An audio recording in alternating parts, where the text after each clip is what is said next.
Sam from RoadTrailRun here. Going to give you my first impressions after a run on the Brooks Hyperion Elite. It's launching February 27th, $250. It's an 8mm drop shoe with Brooks's new DNA Zero midsole. It comes in at a very nice lightweight of about 6.8 ounces or 193 grams, so about the same as a Vaporfly Next and about an ounce heavier than a Skechers Speed Elite. It looks super cushioned here. It has lots of rubber outsole. The midsole is called out by Brooks as DNA Zero, which is an EVA, which I assumed is infused in a supercritical state with a gas, maybe CO2.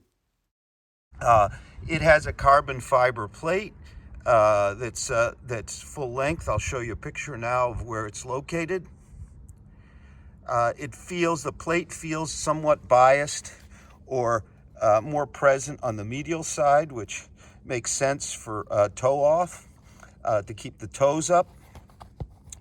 I haven't tried them on yet, so I'll tell you about the fit in a bit, but it's a stretch woven engineered mesh upper.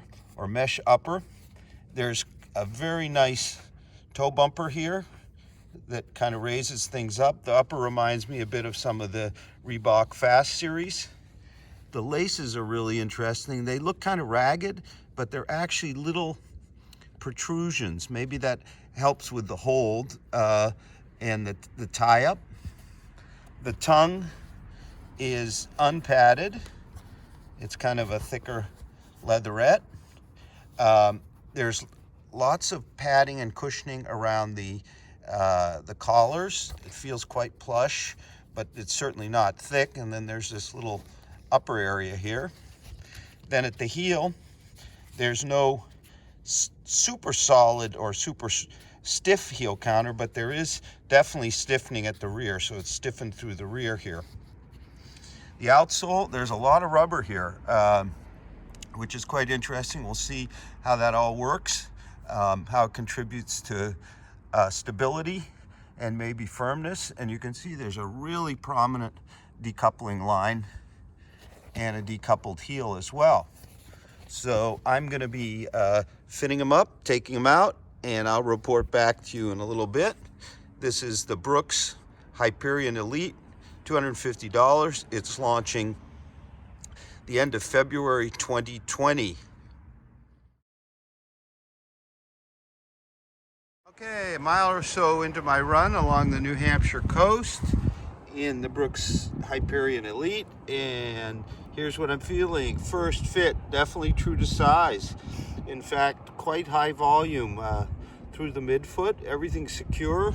Those funky laces are very thin and slippery, except when they grab those little protrusions. So it took a little while to get on, to pull the laces through, but now everything is good.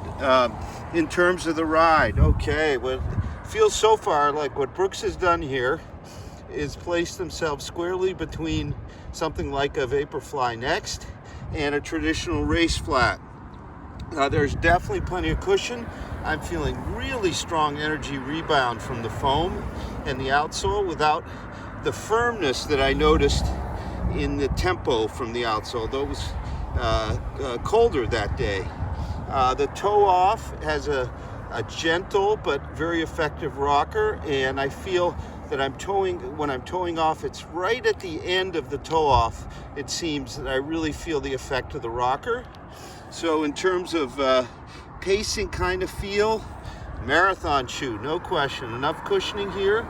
Yes, it is firmer. It's not super soft, but it has a lot of rebound. Reminds me a bit of the foam in the Salomon's Sonic 3 Balance. This is an EVA that's somehow infused and doesn't feel like the Skechers Hyper, which is kind of springy. This is more kind of a consistent, very measured rebound. So I'm going to keep going. Beautiful. Okay, back from my run along the New Hampshire coast. It was in the high 20s, so about -3 C. I managed about an 8:12 pace. which is pretty good, pretty fast for me in training. I generally train above 9-minute mile paces and race in the 7:20s to 7:30 per mile, or mid to high 1:37 for a half. So it was a good fast run. So what I noticed was, when I looked at my data, that my cadence was about 173.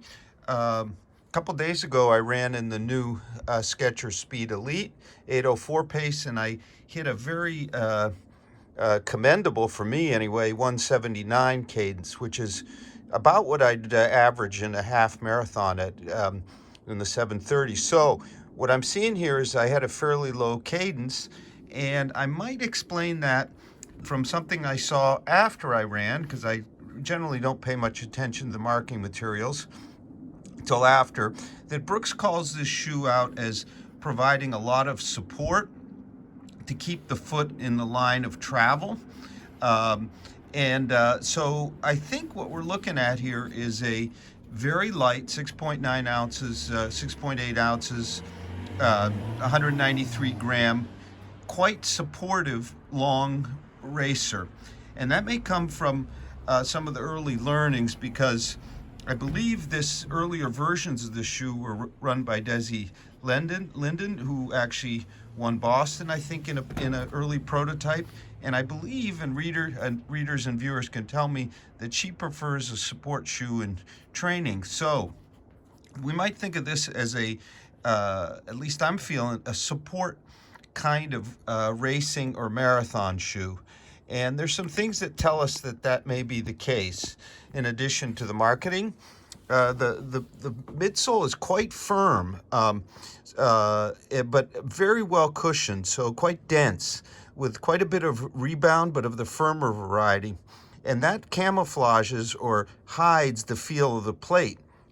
So I didn't notice the plate, the full-length carbon plate here, as much as I do, for example, in the Hoka Speed Rocket, or even the Carbon X, they're both of them with a kind of flatter feel. This is an 8mm drop. But there's some other things that are interesting that provide that support. We have really quite a wide base through the midfoot, and we have quite a bit of rubber here.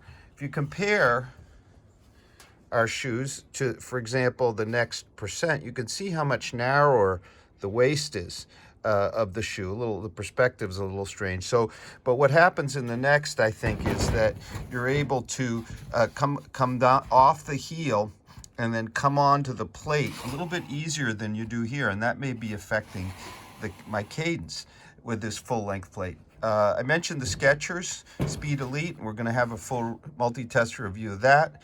But here's that one, and if you look underneath, you'll see that it has a somewhat narrower, the perspective is a little strange, but narrower base across the midfoot.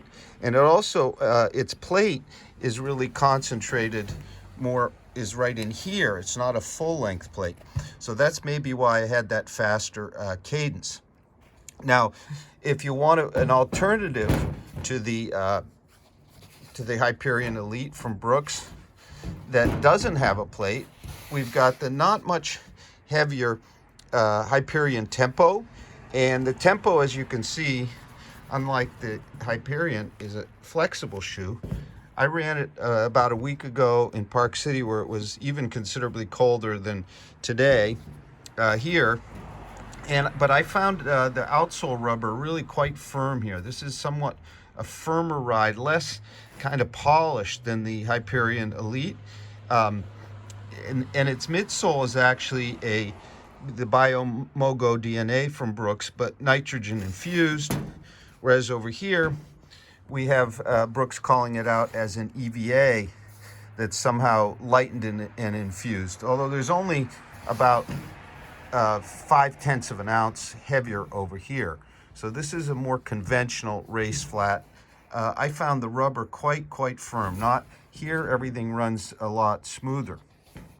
So is it a fast shoe, the Hyperion Elite? Absolutely.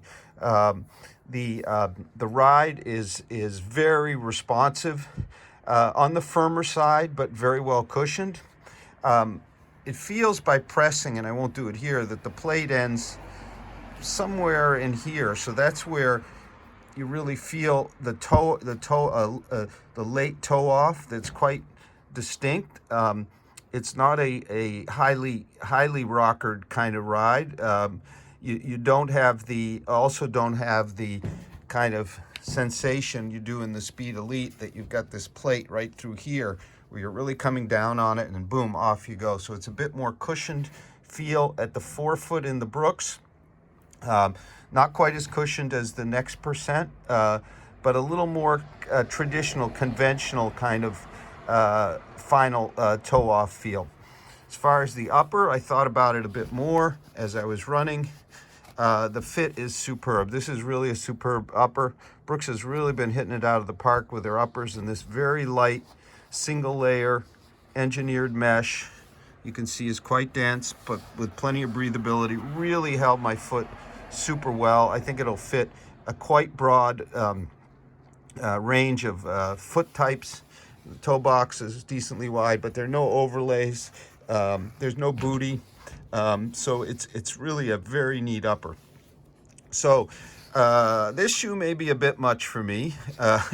So I may run it once more, but I think I'm going to ship it off to our fastest tester and contributor, Michael, in Chicago's a 107 half, about 30, 20, 10K guy. This may be a shoe for him. But for the rest of us and those that want a fast, supportive underfoot racing shoe that'll keep you aligned, maybe a bit for those who are over-pronators who need that support, or neutral people who just want that really, really consistent ride, if not the most bouncy kind of modern ride, but a super light, well-cushioned ride. The Hyperion Elite is a really good option. So we're going to have a full written review soon. Thank you very much for watching.